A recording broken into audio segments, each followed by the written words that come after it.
Hello again, everybody. It's Marcus Luft from Bedani Motors, General Manager, just doing a quick video in the service drive. It's a follow-up video to the blog we posted about your service appointment and how it works. I just thought I'd shoot a quick video as well in case you'd rather consume our content that way. So I'm standing in the service drive. We're closed right now. But I just wanted to walk you through how the process works and what your appointment exactly means. So when you first pull up, that's the door. You come in either one, two, or the third door we deal with. Employees only, it says. So you bring your vehicle in, you come in down the drive, and then you come up to one of these service advisor stations. And then they check in your car.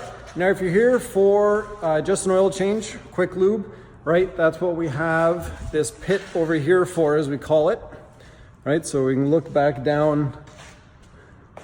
So that's that door at the end there, employees only. This is the lube pit. That's where the guys work out of when they are changing your oil. So if you are in for just an oil change, no appointment needed.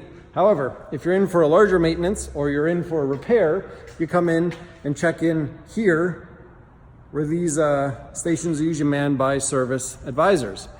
Now, one of the common, I'm not gonna call it a complaint, but one of the common misconceptions, let's say, about your service appointment is if we tell you to bring it in for 10 a.m., let's say, customers sometimes, and perhaps rightly so, are not upset, but confused, we'll say, as to why maybe around noon or even 1 o'clock that vehicle is still sitting in the exact same spot where it was parked when you first brought it in. Here's what we need to know or remember about the service appointment. At its core, it is not an appointment that guarantees you that your car goes in at that point in time. The service appointment guarantees that we will get to your car today. And in 95 to 99% of the time that happens, we do get to your vehicle. So if it's in for a maintenance, then we tell you, bring it in for 10. We know that maintenance takes 2 hours. We're going to make sure that we allot 2 hours in the shop for that vehicle to get through. It may not go in at 10, it might go in at 2 and be done by 4, assuming you indicated by the end of the day is fine. And therefore the obligation was met that your vehicle was completed by the end of the day. Doesn't mean it went in at 10, was done by noon. It went in when time opened up in the shop. So those situations are easier to manage because we know how long the service appointment is going to take and we can allot time in the shop. Let's say you bring it in for not a maintenance, but you need a diagnosis done. There's a clunk, there's a rattle, something's going on, brakes are squealing, something like that. We allocate an hour for that diagnosis because that's usually how long it takes for the technician to go through and figure out what's wrong. Sometimes less, but we usually allocate about an hour. If we find something and you approve the work, that hour is now obviously not enough time. And so when this happens multiple times throughout the day, things can get backed up. And so that's why you drop your vehicle off at 10. We're probably still dealing with cars that came in at 8 a.m., 9 a.m. We're working on repairing whatever it is that they approved us to repair based on the diagnosis. And so the appointment guarantees the slot in the shop, doesn't guarantee the start time. Now let's look at an even greater example, and this is part of the reason why I'm in here, because we can actually illustrate it visually. This is Saturday afternoon.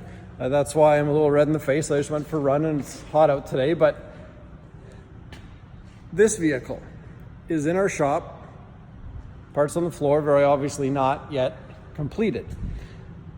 It could have come in on a diagnosis, and then it was determined that the repair that needed to be done couldn't be completed today. So now this vehicle sits on the hoist, right? Or like there's another one over here, sits in the shop, sits on the hoist, sits in the bay, takes up that space.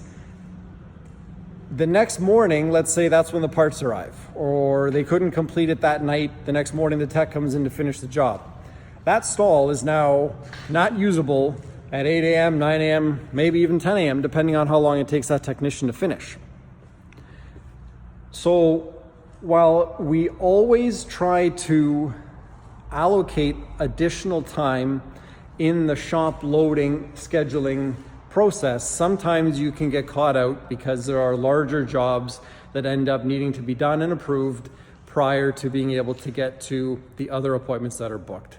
So this dance is tricky, and we should really, the ladies and gentlemen that work at these stations here, your service advisors, we should really give them a lot of credit for managing and handling this workflow, because it's incredibly challenging. We want to make sure that we give everybody the greatest level of service, and we want to make sure that we get your vehicle in. We are not in the business of not servicing cars that have come to us to be serviced, right? That's how the service department makes money. They want to do the repair, they want to do the maintenance. But your appointment guarantees you with a 99% chance that your vehicle is going to get in the shop, and if it doesn't, yes, we will obviously take care of you. We'll find alternate arrangements to make sure that you're not inconvenienced. But it doesn't mean if you drive by 2 hours after you've dropped off your vehicle that it's gone in at the exact time that we said it would go in. Consider it like your doctor's office. How many times have you ever gone to a doctor's office, especially a specialist's, sat down and your appointment's at 9, but you're not in there till 9:45 or 10? People get backed up. Things take longer. That happens here. There's a lot of moving parts in a service department, parts department, and it can be very difficult to meet the exact time obligation that the consumer perceives to have. So I hope that kind of explains it a little bit. This is an incredibly pressure-filled environment to work in for these people. I have a lot of sympathy for what they try to manage in a day. I think that they give great service, but sometimes it can be difficult to juggle it all. So I hope that explains it a little bit. Again, we always try to get your vehicle in the day that we promise it'll go in. And if not, we'll try to take care of you. But these are some of the reasons why it might take a little bit longer than you think. So I hope that clears it up a little bit. If you have any questions, shoot me a note, send me a message. Love to hear from you. Thank you very much for watching. Have a wonderful, wonderful weekend.